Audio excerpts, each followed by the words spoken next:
Hey y'all. Today what I'm going to talk to you about is my review of the Night Owl by Owl Paper Planner. I think the name of these is changing from Night Owl to a planner journal by Owl Paper, but it's still going to have, let me see if I have the one that used to have the other end papers. Ooh, I don't. It's going to have these little coffee cup end papers. You can see I love this planner so much. I've bought it over several times. I just want to let y'all know as a disclaimer at the beginning of this video, I am an affiliate and a huge fan of this planner. However, I don't receive free products. I get a very small affiliate fee for anyone that purchases a product. But mainly I just want to get the word out there about this amazing product because, you know, I've thought about making a planner before, just real talk. You know, I have very specific wants and needs in a planner, and this planner is the one that meets 98% of what I'm looking for. And I'm just astounded at Marissa's ability as such a small brand to create such an amazing product. I mean, look at this binding. Look at it. Do y'all remember that meme? Look at it. So I have stickered these up so much and the binding holds up. Like, it is so nice. So let me talk about some stats of the planner.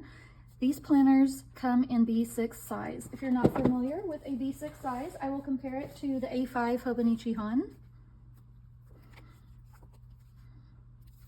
It's only about an inch vertically and horizontally different size-wise. But something about it is that it comes in 2 books. So you have a much more portable, so this one is January through June of 2024, and this one is July through December of 2024. The covers are very, very nice. This one is a little bit more textured, but it still has a leather feel.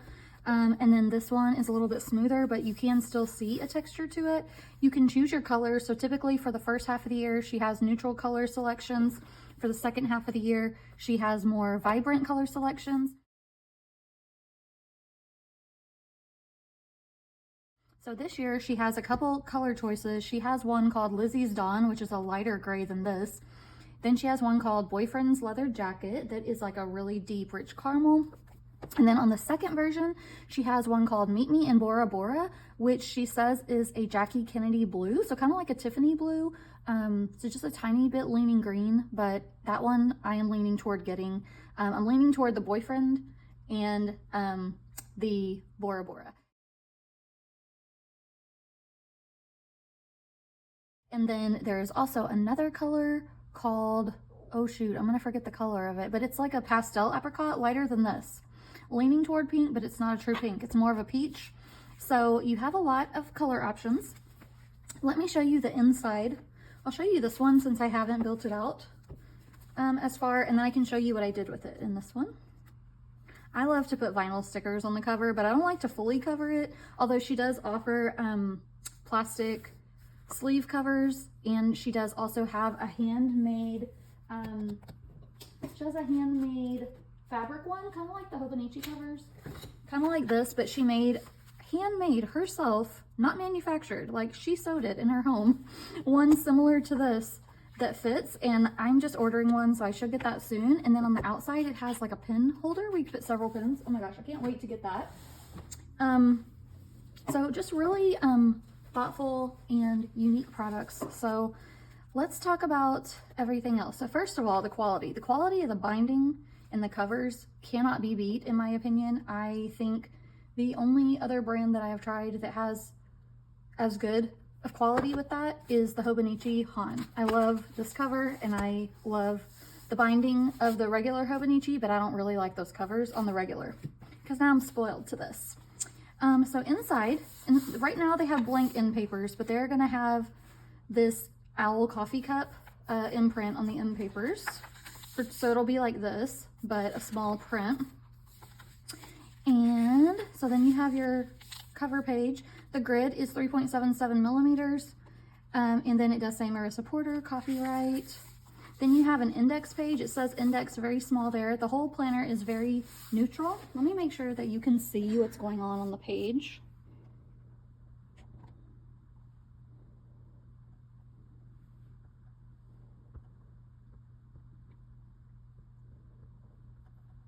Okay.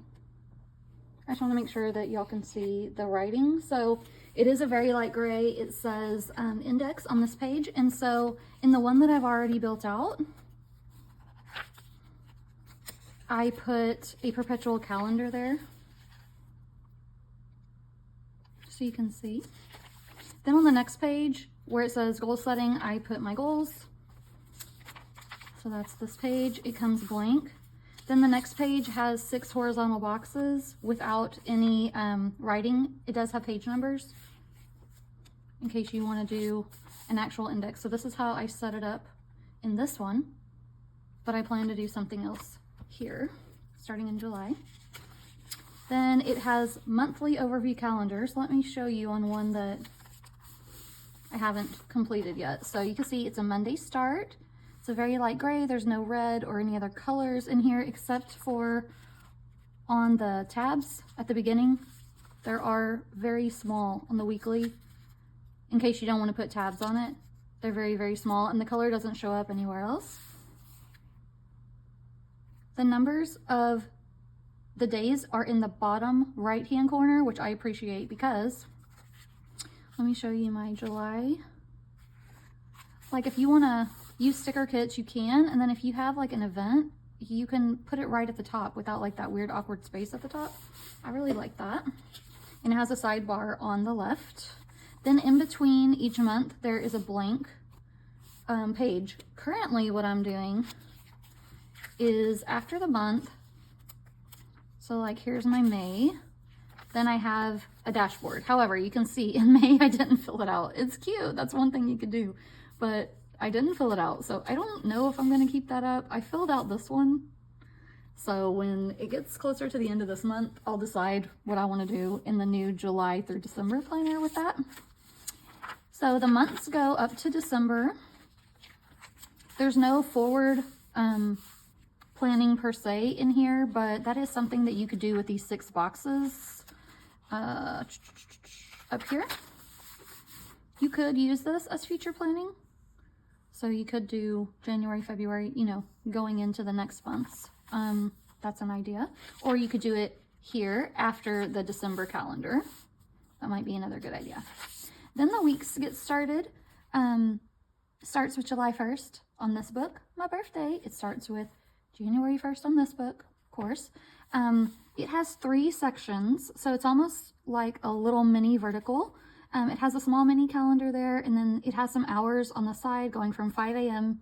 to 9 p.m., but there is space at the bottom in case you need to continue it. I like how she cut it off at 9, but gave people more space in case they need it. But if you don't need the hours, you don't have to cover it up. It's blank grid. So I really love this weekly layout. I'll show y'all a couple of ways that I have used my weekly layout in my current planner. So here's one. I used just a regular Hobonichi cousin size kit, and I cut the date covers down to fit across. So you'll have to do a little sticker surgery. Same thing here. This one I used an itty bitty kit from Sweet Kawaii. Didn't have to do any sticker surgery, just lots of layering. And I think I cut the washi down to size. This is my favorite spread that I've done. I feel like this looks really clean, but really cute. This is using a vertical size kit from Itty Bitty Sticker Co. I put my habits at the bottom, and then I just cut these date covers down to fit, and then I left the stickers to size, but I let them flow into more than one box. I cut this one down to fit on the sidebar, and I think it came out really cute. You can go back and look at some of my Plan With Me's on my Owl Paper playlist if you're interested in that. So all the weeks are together in the front. So I have the tabs for the month just on the weeks. And the last week in here is December 30th through January 5th. Then it starts with blank grid pages. So all the rest of the pages from 86 all the way to 320 are blank grid that you can do whatever you want. So if you choose to use them as dailies, there are 9 pages per day. So you have enough for 7 days and then 2 extras of your choosing if you want to divide it that way. I'm choosing to have like my little book tracker section up front. I took, let's see, 98. Took a couple pages up here for that. So to page 98, this is 99. And then starting on page 100, I have my dailies. So this will be my daily section. And I can show y'all how I set up some of my dailies.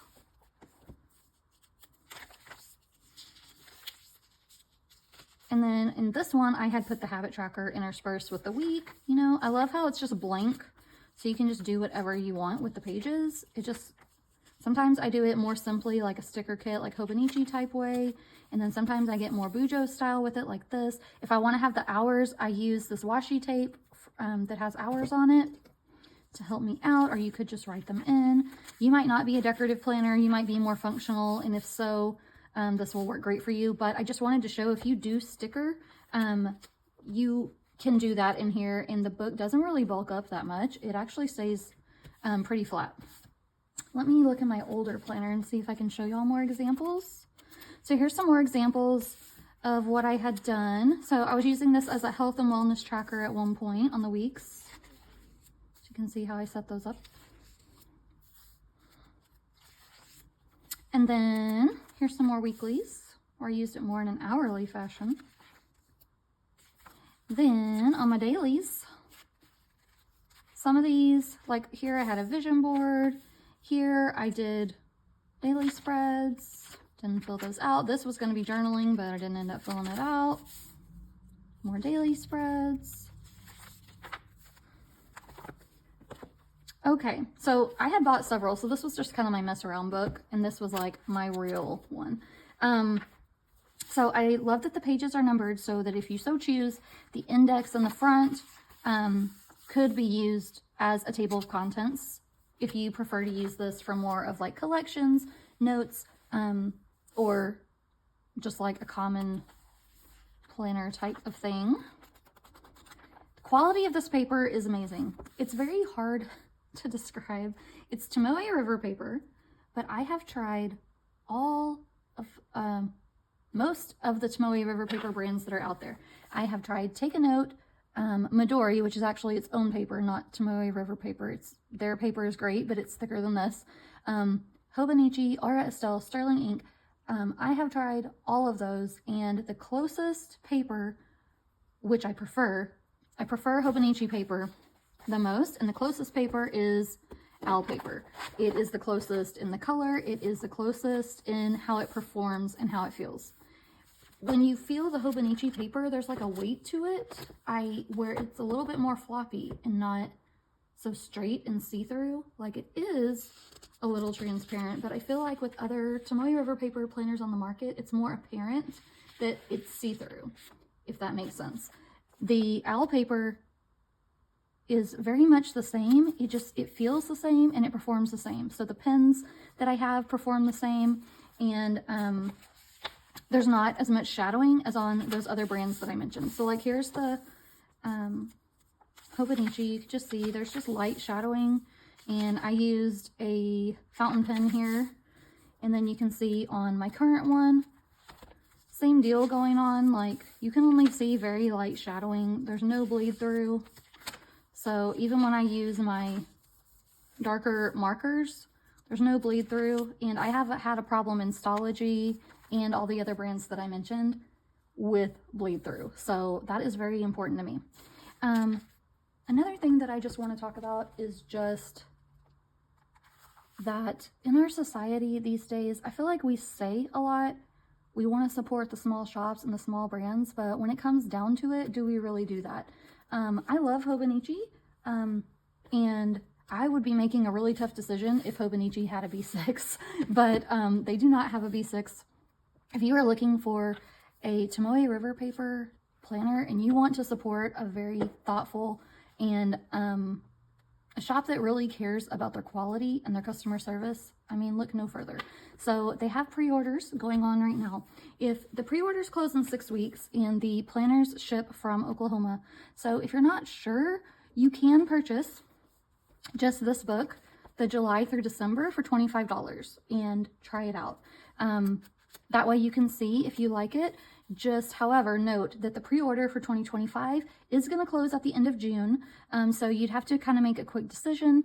And she does usually have some leftover, but her goal this year is to sell out. So to take pre-orders and not have much additional inventory. So I would highly recommend that you look into pre-ordering this planner.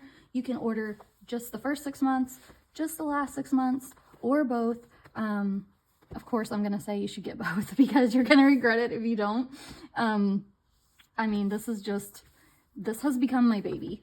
These are the covers that I have for it. So I have all these different covers. It works with like a strings if you have like some B6TNs, or if you just want to use like something like this with the Moterm cover.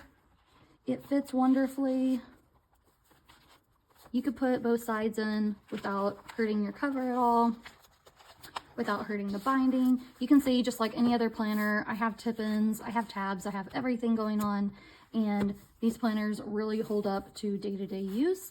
I am not easy on my planners. Sometimes I rip out a page if I don't like it, and this planner has really held up to the Kelly test. So I just wanted to do a dedicated video now that the pre-order is open and let you guys know that you should at least go on the website and check it out. Marissa has all the stats for exactly how many pages of each thing, how wide the columns are, and like all that good stuff. I have lots of Plan With Me videos if you need ideas of how to use stickers in it. And you can use the affiliate code in, or link, I should say, in my description. And or my code. Either way works for you to get 10% off. And also right now, if you pre-order, you can get the 2024 July through December book for $10. So I think that's actually a really good deal. If you know you're going to pre-order 2025, and then you can get this book now for $10 to start in July. So I just wanted to make a dedicated video on this. I am really passionate about helping Marissa meet her goals because honestly, I feel like some of the other planner brands that are out there are a little overhyped compared to what I expected for the quality, but this has blown me away. I would recommend this to any person who wants a Tomoe River Paper planner, and I know that they are not going to come back and be like, Kelly, what the heck is this? Look what's happening with the binding, or this is shadowing with my favorite pen. That's definitely not the case with these planners. I know that every single person would love them, and I hope that you will check them out. Thank you for watching this review video and discussing the pre-order with me. If you have any questions about these planners, let me know in the comments below or hit me up on Instagram in my DM, and I will see you in my next video. Bye.